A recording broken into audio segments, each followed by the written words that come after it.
ನಮಸ್ಕಾರ ಎಲ್ಲರಿಗೂ. April May ತಿಂಗಳು ಅಂದರೆ ಬೇಸಿಗೆ ರಜಾ. ಮಕ್ಕಳಿಗೆ ಮಜಾನೋ ಮಜಾ. ಆದರೆ ಟೆನ್ಷನ್ ಮಾತ್ರ ಮಂದ್ರಿಗೆ, ಮಕ್ಕಳಿಗೆ ಏನು ತಿನ್ನೋದು ಮಾಡ್ಕೊಡೋದಪ್ಪ ಅಂತ. ಜಾಸ್ತಿ ತಲೆ ಕೊಡ್ಸ್ಕೊಬೇಡಿ. ನಿಮಗೋಸ್ಕರ ನಾವು ಇವತ್ತು ಸೋಯಾ ಪಾಪ್ಸ್ ಮಾಡೋದು ಹೆಂಗೆ ಅಂತ ಹೇಳ್ಕೊಡ್ತಾ ಇದ್ದೀವಿ. ಮತ್ತೆ ಆಗ್ತಳ ಶುರು ಮಾಡೋಣ.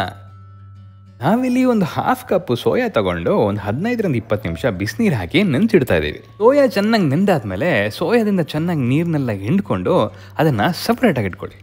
ನನಗೆ ಪರ್ಸ್ನಲಿ ಸಿಕ್ಕಾಪಟ್ಟೆ ಇಷ್ಟ ಆಗಿದ್ದ ರೆಸಿಪಿ ಕಂಡ್ರೆ ಇದು ಸೋಯಾ ಪಾಪ್ಸು. ನೀರು ತಕ್ಕೊಂಡ್ರಲ್ಲ ಸೋಯಾಗೆ, ಅದಕ್ಕೆ 1 ಟೀ ಸ್ಪೂನಷ್ಟು ಸೋಯಾ ಸಾಸ್ ಹಾಕ್ಕೊಳ್ಳಿ.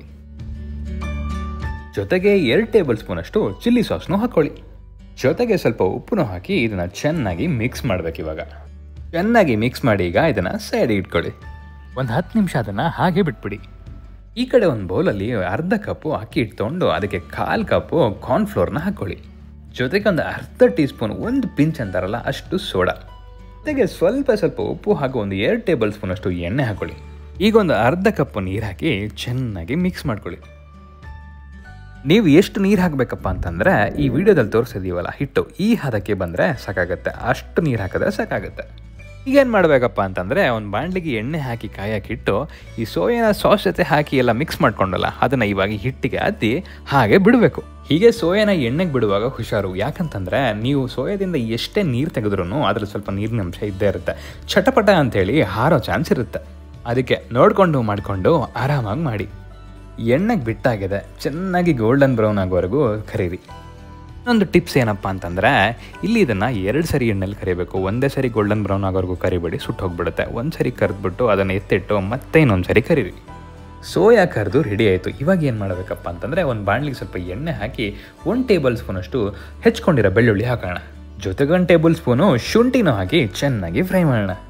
ಹೀಗೆ ಫ್ರೈ ಮಾಡುವಾಗ ಜೊತೆಗೆ 1 ಟೇಬಲ್ ಸ್ಪೂನಷ್ಟು ಗ್ರೀನ್ ಚಿಲ್ಲಿ ಅಂದರೆ ಹಸಿಮೆಣಸಿನ್ಕಾಯಿನೂ ಹೆಚ್ಚಿ ಹಾಕಿ ಅದನ್ನು ಫ್ರೈ ಮಾಡೋಣ. ಈಗ ಒಂದು 3 ಟೇಬಲ್ ಸ್ಪೂನಷ್ಟು ರೆಡ್ ಚಿಲ್ಲಿ ಸಾಸ್ನ ಹಾಕ್ತಾ ಇದ್ದೀವಿ. ಜೊತೆಗೆ 1 ಟೀ ಸ್ಪೂನಷ್ಟು ಸೋಯಾ ಸಾಸ್ನು ಹಾಕ್ತಾ ಇದ್ದೀವಿ.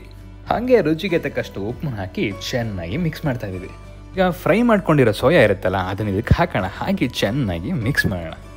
ಅಷ್ಟೇ ರೀ, ಗರಿಗರಿಯಾದ ಸೋಯಾ ಪಾಪ್ಸು ರೆಡಿ ಆಗುತ್ತೆ. ಇದನ್ನು ನೀವು ಮಾಡಿದ ತಕ್ಷಣ ತಿನ್ನಬೇಕು. ಮಾಡಿಬಿಟ್ಟು ಒಂದು ಅರ್ಧ ಗಂಟೆ ಆದಮೇಲೆ ತಿಂದರೆ ತುಂಬ ಮೆತ್ತಗಾಗಿರುತ್ತೆ. ಹಾಗಾಗಿ ಮಾಡಿದ ತಕ್ಷಣ ತಿನ್ನೋಕ್ಕೆ ಪ್ರಿಫರ್ ಮಾಡಿ.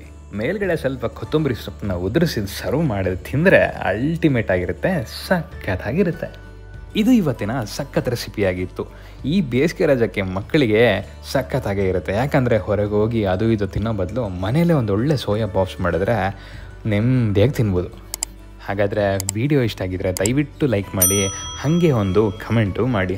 ಹಾಗೆ ಚಾನಲ್ಗೆ ಹೊಸಬ್ರಾಗಿದ್ದರೆ ಸಬ್ಸ್ಕ್ರೈಬ್ ಮಾಡಿ, ಎಲ್ರಿಗೂ ಶೇರ್ ಮಾಡಿ, ದಯವಿಟ್ಟು ಸಪೋರ್ಟ್ ಮಾಡಿ. ಹಾಗಾದರೆ ಇನ್ನೊಂದು ವಿಡಿಯೋ ಜೊತೆಗೆ ಮತ್ತೆ ಸಿಗುವ.